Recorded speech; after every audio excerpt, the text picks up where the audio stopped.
folks, it's Bart, and I want to welcome you to video number 6 in our virtual video tour series of our brand new shelter located here in Columbia Township. And today, I'm going to be showing you 3 parts of the shelter. I'm going to be showing you the exam room, which is the room I'm in right now.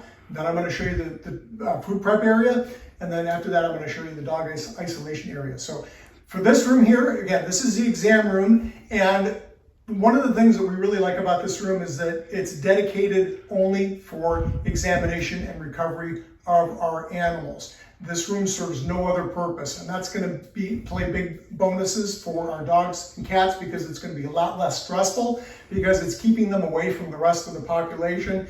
You're not going to hear the barking and the commotion and the carrying on, so it's going to be a much more conducive environment to a quicker recovery.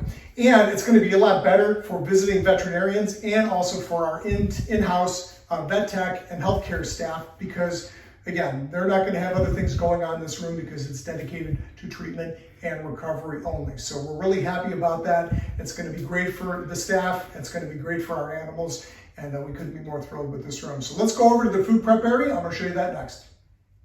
Okay, hi folks. So right now I'm standing in the food prep area of the healthcare wing of our shelter. And one of the things we really wanted to stress with the design and the layout of this building is to separate as much of the adoptable dogs, that population, adoptable dog and cat population, from cats and dogs that are in quarantine or in isolation. And this food prep area is dedicated for dogs and cats that have undergone treatment, they're in quarantine, or they're in isolation.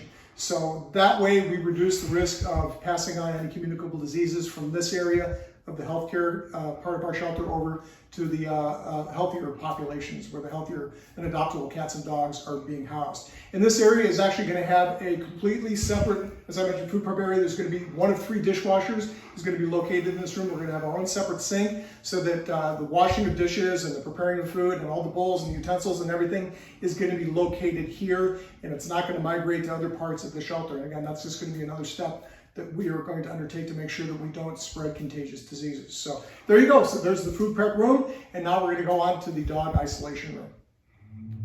Hi folks, so we're here in the dog isolation room for the final segment of this video, and this is the dog isolation room. So this is where dogs who have undergone treatment or who are dealing with communicable diseases, for example, parvo or kennel cough, this is where they're going to be located. And one advantage of this room being located where it is towards the north end of the property is that it's far away from the adoptable dog section of the building. So that's going to mean less noise for dogs who are recovering. It's going to mean a lot less stress for them, and that should hopefully translate into speedier recoveries for them. And one other feature of this room that I really want to point out is the ceiling exhaust fan. And just so you know, this room is designed with what's called negative pressure. And that means that air is constantly being circulated to the outside. It is not being permitted to circulate throughout the rest of the shelter. And we designed this room that way to cut down on the spread of contagious diseases.